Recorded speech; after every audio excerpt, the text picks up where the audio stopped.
కాంగ్రెస్ పార్టీతో బీజేపీ రైతు హామీల సాధన దీక్షతో సమరభేరి మోగించింది.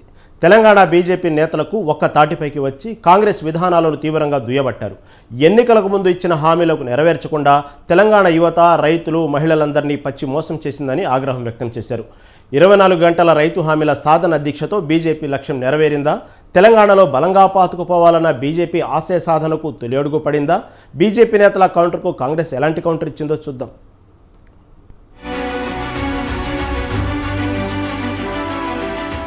హైదరాబాద్లోని ఇందిరా పార్క్ చౌక్ వద్ద బీజేపీ ఆధ్వర్యంలో 2 రోజుల రైతు హామీల సాధన దీక్ష ముగిసింది. సోమవారం ఉదయం 11 గంటల నుంచి మంగళవారం ఉదయం 11 గంటల వరకు 24 గంటల పాటు నిర్వహించిన దీక్షలో బీజేపీ ఎమ్మెల్యేలు, ఎంపీలు, నేతలు పాల్గొన్నారు. కాంగ్రెస్ ప్రభుత్వం ఎన్నికలకు ముందు రైతులకు ఇచ్చిన హామీలను విస్మరించిందని బీజేపీ ఆరోపించింది. రైతు రుణమాఫీ, రైతు భరోసా, వరికి బోనస్ సమస్యలు పరిష్కరించాలంటూ బీజేపీ నేతలు దీక్ష చేపట్టారు. అమలుకు సాధ్యం కాని హామీలు ఇచ్చి కాంగ్రెస్ పార్టీ ప్రజల్ని పచ్చి మోసం చేసిందని ఆరోపించారు. ఈ క్రమంలోనే బీజేఎల్పీ నేత ఏలేటి మహేశ్వర్ రెడ్డి, ఎంపీ ఈటెల రాజేందర్లకు తెలంగాణ స్టేట్ ఇన్ఛార్జి అభయ్ పటేల్ నిమ్మరసం ఇచ్చి దీక్ష విరమింపచేశారు.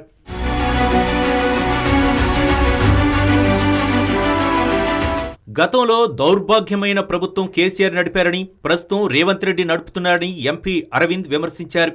కాంగ్రెస్ చేసిన హామీలు పచ్చి మోసంగా మిగిలిపోయాయన్నారు. బీజేపీ రైతు దీక్షలు ప్రతి జిల్లాకు తీసుకుపోతామన్నారు.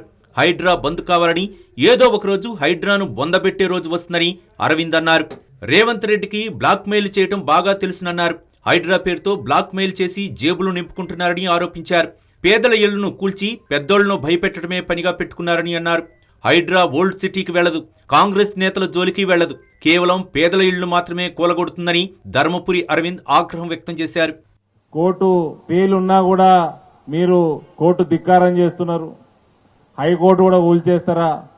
అనేక చివాట్లు రాష్ట్ర ప్రభుత్వానికి పెట్టింది కోర్టు. హైడ్రా అన్నది it is a mere extortion. Congress ఓని కూలగొట్టలేదు, చుట్టాలే కూలగొట్టలేదు, ఓల్డ్ సిటీకి పోలేదు. గరీబ్ ఓలై ఓ 10 మంది ఎక్కువ ఎందరియో చాలా మంది కూలగొట్టినారు, పెద్ద పెద్ద ఫ్లాట్లు కూడా కూలగొట్టినరు. గరీబ్ ఓలై కూల్చేసి పైసలున్నోని భయపెట్టించి వాడు తీసుకొచ్చి పైసలని ఇచ్చి ఇదంతా ఒక ఎక్స్టార్షన్ స్కీమ్ తప్ప హైడ్రా ఇంకేమీ కాదు. Hydraa is nothing but an extortion program. CM Revanth రెడ్డిపై మల్కాజ్గిరి ఎంపీ ఈటెల రాజేందర్ ఘాటు వ్యాఖ్యలు చేశారు. రైతులంతా తమకు ఇచ్చిన హామీలను ఎప్పుడెప్పుడు నెరవేరుస్తారా అని ఎదురుచూస్తున్నారని ఈటెల అన్నారు. కాంగ్రెస్ సర్కారు ఇస్తామని చెప్పిన 2 లక్షల రూపాయలను వెంటనే వారి అకౌంట్లో వేయాలని ఆయన డిమాండ్ చేశారు. ఒక కుటుంబంలో ఒకరికంటే ఎక్కువ మంది రైతులుంటే ఒక్కరికే రైతు రుణమాఫీ వర్తిస్తుందన్న నియమాన్ని వెనక్కి తీసుకోవాలని హెచ్చరించారు. రేవంత్ రెడ్డి ఎవరి మాటలు వినరని చెబుతున్నారని, అలాంటి వారిని సైకో అంటారని ఈటెల అన్నారు. ప్రజల్ని హింసించి ఆనందించేవారిని శాడిస్ట్ అంటామని అన్నారు. హైడ్రాపై హైకోర్టు వేసిన మొట్టికాయలు రేవంత్ రెడ్డికి తగిలాయని అన్నారు.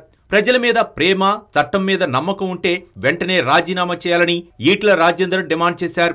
తెలంగాణ హైకోర్టు ఇవాళ తప్పు పట్టింది కలెక్టర్ని కాదు, తప్పు పట్టింది రంగనాథన్ కాదు, తప్పు పట్టింది ఎంఆర్ఎన్ కాదు.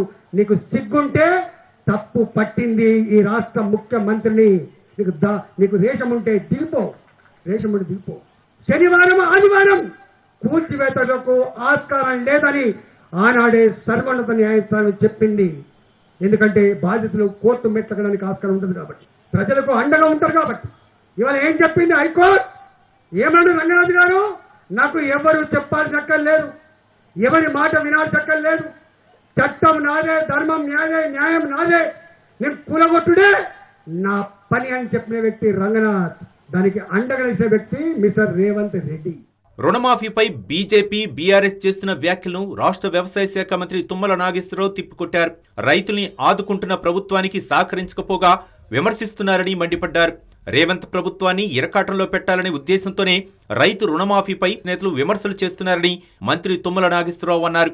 రుణమాఫీకి సంబంధించి 3.5 లక్షల కుటుంబాల నిర్ధారణ జరిగిందన్న ఆయన, మరో 4 లక్షల కుటుంబాల నిర్ధారణ జరగాల్సి ఉందన్నారు. రాష్ట్ర ఆర్థిక పరిస్థితి బాగోలేకపోయినప్పటికీ రుణమాఫీ చేశామని తెలిపారు. 3 విడతల్లో 18,000 కోట్ల రూపాయలను రైతుల ఖాతాల్లో జమ చేసినట్లుగా తుమ్మల వివరించారు. బీజేపీ రాష్ట్ర నాయకులు వాళ్ళ పార్టీ ఆధిపత్యం కోసం ఈ రాష్ట్ర అధ్యక్షుడు ఎవరు కావాలనేటటువంటి తాపత్రయంలో అసందర్భంగా లేనటువంటి సమస్యలని ఉన్నట్టుగా భ్రమించి వాళ్ళు ఒక రాత్రి నిద్ర చేస్తే ఆ నిద్రలో వచ్చినటువంటి కళల్ని పురస్కరించుకొని లేని సంఖ్యలన్నింటినీ కూడా వాళ్ళే ఊహించుకొని కళలో కన్నటువంటి ఆ కళలన్నీ కూడా రాష్ట్ర ప్రజలకు చెప్పి మభ్యపెట్టి రైతుల్ని ఆందోళన చేయాలని గురి చేయాలని చెప్పి ప్రయత్నం విఫలమైంది. తెలంగాణలో భారతీయ జనతా పార్టీ రైతు హామీల సాధన దీక్ష ముగిసింది. ఇందిరా పార్క్ వద్ద జరిగిన దీక్షలో రాష్ట్ర స్థాయి నేతలతో పాటు జిల్లా నేతలు, పార్టీ కార్యకర్తలు పెద్ద సంఖ్యలో పాల్గొన్నారు. కేవలం బీజేపీ నేతలు ఆకట్టుకునే ప్రసంగాలే కాకుండా రైతు సమస్యలపై సంధించిన విమర్శనాస్త్రాలు ప్రజల్లోకి బలంగా వెళ్లాయని అంటున్నారు. మున్ముందు కూడా రేవంత్ సర్కారుపై భారీ పోరాటాలకు రైతు హామీల సాధన దీక్ష నాంది కానుందని బీజేపీ నేతలు చెబుతున్నారు.